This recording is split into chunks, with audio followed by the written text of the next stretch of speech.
Hello friends, welcome to Mechanical Tech Hindi. Friends देखो, ये तो आप सबको पता कि वक्त कितना बलवान होता है। अगर वक्त के साथ नहीं चला जाए और वक्त पर जो नई नई टेक्नोलॉजीज आ रही है उनके बारे में जानकारी नहीं इकट्ठा की जाए तो हो सकता है कि आप बहुत पीछे रह जाओ। बेसिकली मैं गाड़ियों के टेक्नोलॉजीज की बात कर रहा हूं। अब देखो, चाहे टू व्हीलर हो, फोर व्हीलर हो या बड़ी बड़ी जो हेवी व्हीकल्स उनकी बात कर लो, तो आप सबको पता है कि आज के टाइम पे इन सारी जो गाड़ियां हैं ये मैनुअली कम और इलेक्ट्रॉनिकली ज्यादा ही कंट्रोल होती। जो नई गाड़ी आ रही है, आप जानते हो कि वहां पे ECU, ECM इन सबको दिया जाता है। यहां पे सेंसर्स को भी दिया जाता है। मैंने कई वीडियोस में आपको बताया कि ECU वगैरह क्या काम करता है और ये इतना ज्यादा इंपॉर्टेंट क्यों होता है। लेकिन सवाल ये भी आता है ना कि ये कैसे काम करता है, इनमें किस तरह के पार्ट्स को दिया जाता है, छोटे बड़े कौन कौन से पार्ट्स लगे होते हैं। और सबसे इंपॉर्टेंट सवाल तो ये कि अगर ECU वगैरह ECM में अगर प्रॉब्लम आ जाए तो उस प्रॉब्लम को कैसे पता किया जाए और उस प्रॉब्लम को कैसे रिपेयर किया जाए। ये बहुत इंपॉर्टेंट सवाल है आज के टाइम पे, और खास करके वैसे लोग जो कि इन गाड़ियों का जो इलेक्ट्रॉनिक जो मेंटेनेंस वगैरह जो रिपेयरिंग उनसे जुड़े हुए हैं, इसके बारे में तो उन्हें पता होना ही चाहिए। और ये सब आपको पता चलेगा क्योंकि आज की इस वीडियो में आपको एक बहुत ही शानदार ECU ECM का जो रिपेयर बुक है इसके बारे में बताने वाला हूं। आप कह सकते हो कि अगर आपको ECU का नॉलेज चाहिए तो ये जो बुक है ये आपके लिए बिल्कुल एक खजाना साबित होने वाला है, क्योंकि ये जानकारियों से भरा हुआ है। तो इसी के बारे में आपको आज के इस वीडियो में बताने वाला हूं। वीडियो को पूरा देखें, और अगर आप चैनल पर नए हो या अभी तक अपने चैनल को सब्सक्राइब नहीं किया तो प्लीज चैनल को सब्सक्राइब करके बेल आइकन को जरूर से दबा दे। अब फ्रेंड देखो, सबसे पहले मैं आपको बताना चाहूंगा कि बेसिक ऑफ मैकेट्रॉनिक्स इस बुक का ये पार्ट 1 है। इसके ऊपर मैं चैनल पे ऑलरेडी डिटेल वीडियो है। इस वीडियो का जो लिंक है वो आपको डिस्क्रिप्शन में मिलने वाला है, पिन कमेंट में मिलने वाला है, तो वहां पे जाकर आप इस बुक के बारे में जानकारी ले सकते हो। इसकी तो बात हो चुकी है, हम लोग आते चलिए आज के बुक के बारे में। आप यहां पे देख रहे हो, ठीक, आप क्लोज आके यहां पे देख लो कि आपको यहां पे लिखा दिखाई दे रहा है ECM ECU रिपेयर बुक। ठीक है, ये पार्ट 2 और पार्ट 1 के बारे में मैंने आपको बताया। और ये कार, ट्रक और जो टू व्हीलर्स वगैरह होते हैं इनकी जानकारी, ECM ECU को रिपेयर करने की जानकारी आपको इस बुक में मिलने वाली है। यहां पे आप देख लो हिंदी एडिशन है, वैसे ये बुक इंग्लिश में भी आता है, तो दोनों में से किसी में एक में ऑर्डर कर सकते हो आप। ठीक है, अब ECM रिपेयर ट्रेनिंग सेंटर आपको लिखा दिखाई दे रहा है और यहाँ पे हाईटेक की जो ब्रांडिंग है ये की गई है। चलिए हम लोग आते हैं यहाँ पे अंदर में। ठीक है, तो आप यहाँ पे देख लो कि जो जगजीत सिंह जी हैं ये इस बुक के राइटर है। ठीक है, हम लोग आगे बढ़ते हैं। देखो, सबसे पहले मैं आपको इस बुक का जो टेबल है, जो इंडेक्स होता है, इसके बारे में बताना चाहूंगा, क्योंकि आप खुद भी देख लो कि बहुत ही ज्यादा ये पेजेस के साथ आता है। 300 से ज्यादा पेज इस बुक में दिए गए हैं, बहुत सारी जानकारियां इसमें भरी हुई है। लेकिन इसका कहीं ना कहीं हमें एक जो ओवरव्यू है वो उसके इंडेक्स से मिल जाता है। तो मैं आपको कुछ कुछ इंडेक्स के बारे में बताता हूं, फिर हम लोग बुक के अंदर चलेंगे और जो इंपॉर्टेंट जानकारी है वो मैं आपके साथ शेयर करने वाला हूं। तो यहां पर आप नजदीक से देख लोगे कि इंडेक्स में सबसे पहले क्या है, इंट्रोडक्शन। ये बहुत जरूरी है कि भाई ECM ECU को रिपेयर करना, तो जो बेसिक नॉलेज तो आपको होना ही चाहिए। आप देख लो, electricity, DC AC, conductor, insulator, semi conductor, atom, ठीक, इलेक्ट्रॉन्स, इस तरह का आपको बेसिक जानकारी शुरुआत में ही मिल जाएगी। ठीक है, ताकि आपको किसी भी पॉइंट को समझने में दिक्कत नहीं हो। उसके बाद हम चैप्टर वाइज आगे बढ़ते जाएंगे। तो आप यहां पे देख लो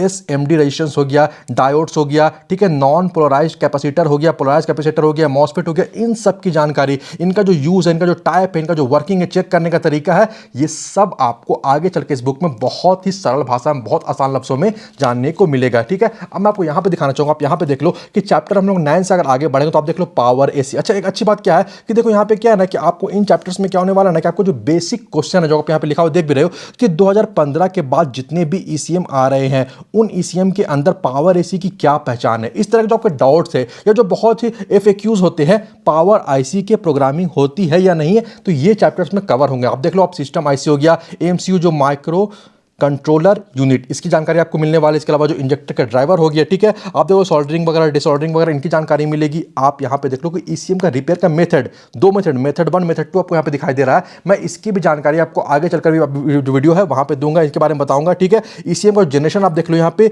ECM 15 16 17, ये जनरेशन क्या होते हैं, कैसे चेंजेस हुआ, इसके बारे में आपको डिटेल में जानकारी मिलने वाली है। ट्रेसिंग हो गया, ऑन बोर्ड हो गया, आप देखो अलग अलग गाड़ियों का मॉडल भी लिखा हुआ आपको दिखाई दे रहा है, तो भाई इनकी भी जानकारी आपको डिटेल में मैं आपको बता रहा हूं कि ये खजाना है ये बुक नॉलेज का ECU ECM के लिए। आप देख सकते हो, फिर प्रोग्रामिंग हो गया, पावर सेक्शन हो गया, सिस्टम सेक्शन हो गया, हाई वोल्टेज सेक्शन हो गया, कंप्लीट एवरी जानकारी आपको, सारे पॉइंट्स, सारे जो आपके क्वेश्चंस वगैरह उनको कवर करते हुए आपको मिलने वाला। हाई वोल्टेज सेक्शन हो गया, इंजेक्टर सेक्शन हो गया। अच्छा, बहुत सारे लोगों को ना ECM का क्या होता है कि बहुत सारे FAQs होते हैं, डाउट्स होते हैं, बहुत बेसिक से और एडवांस लेवल के डाउट्स होते हैं। जैसे आप देख भी लो ना यहाँ पे, क्यूरीज ऑफ ECM फॉल्ट्स, बहुत बेसिक। किसी भी मॉड्यूल को रिपेयर करने के लिए पहले नेगेटिव और पॉजिटिव पिंस चेक करनी जरूरी जरूरी है या नहीं है। इस तरह का सवाल आपके मन में आएंगे जब आप ईसीएम वगैरह का काम करोगे या इसके बारे में पढ़ना चाहोगे, सीखोगे। आप देख लो, ठीक है, ईसीएम में कितने सर्किट होते हैं, ईसीएम में फैमिली क्या होती है। तो ये बहुत इंपॉर्टेंट जो सवाल वगैरह जो क्वेश्चन है वो भी यहाँ पे इस बुक में जो कवर किया गया है। फाइनली जो आखिरी पेज यहाँ पे आप देख लो कि जो फॉल्ट कोड, जो सर्किट का जो इंस्पेक्शन है, यहाँ पे अलग अलग रेजिस्टेंस हो गया, ग्रुप रेजिस्टेंस हो गया, इसकी जानकारी आपको मिलेगी। ठीक है, डेल्फाई ईसीएम हो गया, कॉन्टिनेंटल ईसीएम हो गया, बाकी की चीजों की जानकारी जो फॉल्टी कोड्स वगैरह होते हैं इनकी जानकारी आपको डिटेल में भी आगे चलकर इस बुक में मिलने वाली है। ठीक है, यहाँ पे वैसे बुक के वीडियोस वगैरह है, उनका डिटेल यहाँ पे दिया गया है। ठीक है, मैं इसे हटा देता हूँ यहाँ पे।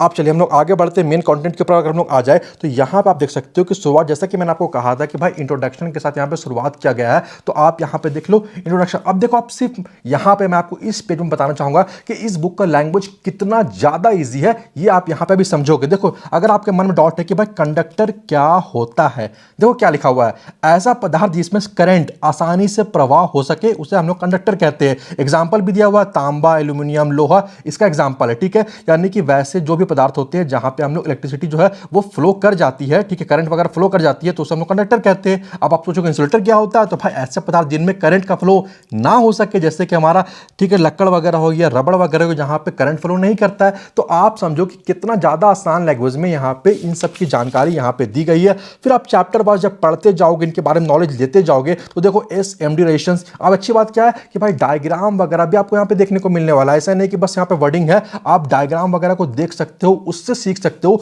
और ये किसी ना किसी बहुत हद तक आपको जो टॉपिक्स है उन्हें समझने में हेल्प करने वाला है। और जैसे जैसे आप आगे बढ़ते हो आपको टेबल्स वगैरह से जानकारी मिलती जाएगी। इसके अलावा आप यहाँ पे भी देख लो, ठीक है, जो कलर वाइज वगैरह है वहां पे आपको कलर कोड जो रेजिस्टेंस वगैरह उनकी जानकारी दी गई है। ठीक है, तो यहाँ पे डायोड्स और इस तरह से आप जो चैप्टर्स हैं उनमें आगे बढ़ते जाओगे। नॉन पोलराइज्ड जो कैपेसिटर है वो कौन होते हैं, क्या होते हैं, कैसे काम करते हैं, कैसे चेक करना है, पोलराइज्ड जो कैपेसिटर वगैरह है, ठीक है, इनका जो डिटेल्स है वो आपको यहाँ पे देखने को मिल रहा है। और इस तरह से आपको ये जानकारियां जो है वो आगे के जो चैप्टर्स है वहां पे भी मिल जाएगी। अब फ्रेंड्स यहाँ पे आप देख लो जो चैप्टर 14 है वो है ईसीएम रिपेयर मेथड। बेसिकली जो टेक्नीशियन के पास ईसीएम वगैरह रिपेयर के लिए आता है तो वहाँ पे उन्हें किस तरह से जो है वो किन मेथड से ठीक किया जाता है। आप देख रहे हो यहाँ पे मेथड 1 यहाँ पे आपको दिखाई दे रहा है, और मेथड 1 में भी स्टेप बाय स्टेप आप देख लो 1 2 3 4 कैसे शुरुआत करना, किस तरह से आगे बढ़ना, किन डिटेल्स को चेक करना। यहाँ पे आप देख लो कि कंप्लीटली यहाँ पे जानकारी दी गई है स्टेप बाय स्टेप मेथड 1 से कैसे ठीक करना है। ये बहुत आपका हेल्प करने वाला है। सेम देखो मेथड 2 भी दिया गया है, इसमें किस तरह शुरुआत करना, किन चीजों को चेक करना, कैसे कैसे आगे बढ़ना, कैसे प्रोसेस करना। यहां पे आपको इसकी कंप्लीट जानकारी है जो वो देखने को मिल रही है। आप देख लो यहां पे सर्किट डायग्राम वगैरह एवरीथिंग आपको यहां पे दिया गया है, तो ये आपकी हेल्प करने वाला है। अच्छा, ये जो चैप्टर है ये बहुत इंपॉर्टेंट है बेसिकली ईसीएम जनरेशन के बारे में। अभी कौन सा जनरेशन है, पहले कौन सा जनरेशन था, देखो यहां पे आप देख लो गौर करके, ईडीसी 15 जनरेशन ईसीएम ये 2000 से लेकर 2005 तक चला। ठीक है, किस तरह की गाड़ियों में यूज किया गया उसका डिटेल आप देख लो। फिर जो ईडीसी 16 जनरेशन है वो कब से कब तक चला, इसका डिटेल, बाकी इसका क्या क्या फीचर्स वगैरह था वो आप देख लो। और यहां पे मेन इंपॉर्टेंट ये वाला है एडीसी 17 जनरेशन ईसीएम जो कि 2011 से लेकर अभी तक आप देख लो गाड़ियों में यही वाला यूज हो रहा है। तो इसका डिटेल, इनका जो गाड़ियों का रेफरेंस एग्जांपल वगैरह ये सारी जानकारी आपको यहां पे बहुत डिटेल में मिलने वाली है। वैसे चैप्टर्स देखो फ्रेंड्स बहुत सारे हैं, अगर मैं बताना चाहूं तो बहुत ज्यादा वीडियो लंबा हो जाएगा। जस्ट मैं आपको एक और चीज शो करना चाहूंगा। ठीक है, आप देख सकते हो कि बहुत सारी जानकारी यहां पे तो है ही है, लेकिन इसके साथ यहां पे देखो क्या फायदा दिया गया मैं आपको बताना चाहूंगा। आप खुद भी देख रहे हो कि किस तरह के यहाँ पे डायग्राम्स वगैरह को यूज किया गया, एवरीथिंग आप यहां पे देख रहे हो। अच्छा, ये जानकारी बहुत ज्यादा इंपॉर्टेंट है। ये जो चैप्टर हमारा ऑन बोर्ड वाला, देखो बेसिकली बहुत से लोगों को पता नहीं हो कि ऑन बोर्ड क्यों किया जाता है। तो बेसिकली ऑन बोर्ड इसलिए किया जाता है ईसीएम वगैरह का, ताकि ये हमें मालूम चल सके कि जो सर्किट बोर्ड है वहां पे कौन सा पार्ट जो है वो फॉल्टी हो गया। ठीक है, किस में क्या प्रॉब्लम है और किस पार्ट की वजह से जो वोल्टेज वगैरह वो आगे नहीं जा रहा है। तो आप देख लो गाड़ी के हिसाब से इसका जो डायग्राम आप नजदीक से ये देख लो किस तरह का डायग्राम को यहां पे दिया गया है। ठीक है, ये आपकी हेल्प करने वाला है। इसके अलावा आप यहां पे देख लो कि सर्किट डायग्राम है। तो आपको मैं इन शॉर्ट यही कहना चाहूंगा एट द एंड कि भाई इस बुक में आप आगे चल के देखोगे तो इस तरह की बहुत सारी इंपॉर्टेंट जानकारियां यहां पे दी गई है, जो कि मैंने आपको शुरू में इंडेक्स में बताया था कि अलग अलग चैप्टर्स को कवर किया गया, अलग अलग टॉपिक्स को कवर किया गया, अलग अलग पॉइंट्स को कवर किया गया, सारा डिटेल में, सारा कोड्स वगैरह को भी दिया गया है। तो अगर आप कोड की जानकारी चाहते हो तो वो आपको मिलेगा। तो आप समझ लो कि ये बुक आपको ईसीएम ईसीयू रिपेयर करने में, इसे सीखने और इसकी जानकारी लेने में बहुत ज्यादा हेल्प करने वाला है। यहाँ पे बुक के पीछे में ये भी दिया गया कि हाईटेक जो हमारी ऑटोमोटिव स्किल्स डेवलपमेंट एकेडमी, इनके द्वारा प्रोफेशनल ईसीएम ट्रेनिंग भी दी जाती है। अब देखो ईसीएम रिपेयर का ट्रेनिंग हो गया, स्कैनिंग का ट्रेनिंग हो गया, मीटर रिपेयर का ट्रेनिंग हो गया, इस तरह के बहुत सारे ट्रेनिंग दिया जाता है। ठीक है, ड्यूरेशन वगैरह आप यहाँ पे देख रहे हो, तो आप जब इनसे कॉन्टैक्ट करोगे तो यहाँ पे आपको इसका अच्छी खासा डिटेल जो है वो मिल जाएगा, किस तरह से आपको कोर्सेस वगैरह में इनरोल करना है, एवरीथिंग, हर तरह की जानकारी आपको यहाँ पे प्रोवाइड कर दी जाएगी। तो फ्रेंड्स फाइनली मैं आपसे यही कहूंगा कि अगर आपको ईसीयू ईसीएम का जो रिपेयर का इन डेप्थ नॉलेज चाहिए, सही और सटीक जानकारी चाहिए, सरल भाषा में चाहिए और कंप्लीट जानकारी चाहिए, तो ये बुक आपके लिए बहुत ज्यादा फायदेमंद साबित होगा। इसे आप जरूर से ऑर्डर करें। हाँ, अब सवाल आता है कि इसे कैसे ऑर्डर करना है, तो स्क्रीन पे आपको अभी एक नंबर दिखाई दे रहा है, आपको सिंपली इस नंबर पे कांटेक्ट कर लेना और उसके बाद इस बुक का जो प्राइस है और किस तरह से ऑर्डर करना है, किस तरह से पेमेंट करना है, इसकी जानकारी आपको इस नंबर से मिल जाएगी। ये वाला जो नंबर है मैं आपको डिस्क्रिप्शन और पिन कमेंट दोनों जगह में दे दूंगा, तो आप यहां पे जाके कांटेक्ट कर सकते हो। और मैं इस बुक को हाईली आपके लिए रिकमेंड कर रहा हूं क्योंकि ये नॉलेज से भरा हुआ बुक है। चलो, उम्मीद है कि इस वीडियो में दी गई जानकारी आपको पसंद आई होगी। वीडियो अच्छा लगा तो वीडियो को लाइक और शेयर जरूर से कर दे। वीडियो के बारे और चैनल के बारे में अपनी राय आप मुझे कमेंट करके जरूर बताएं। इसके अलावा अगर आप चैनल पर नए हो या अभी तक अपने चैनल को सब्सक्राइब नहीं किया तो प्लीज चैनल को सब्सक्राइब कर ले और बेल आइकन को भी दबा ले, ताकि आने वाले इंपॉर्टेंट वीडियोस के अपडेट आपको नोटिफिकेशन के थ्रू मिलते रहे। मिलते अगले वीडियो में। Thanks for watching this video. Good bye.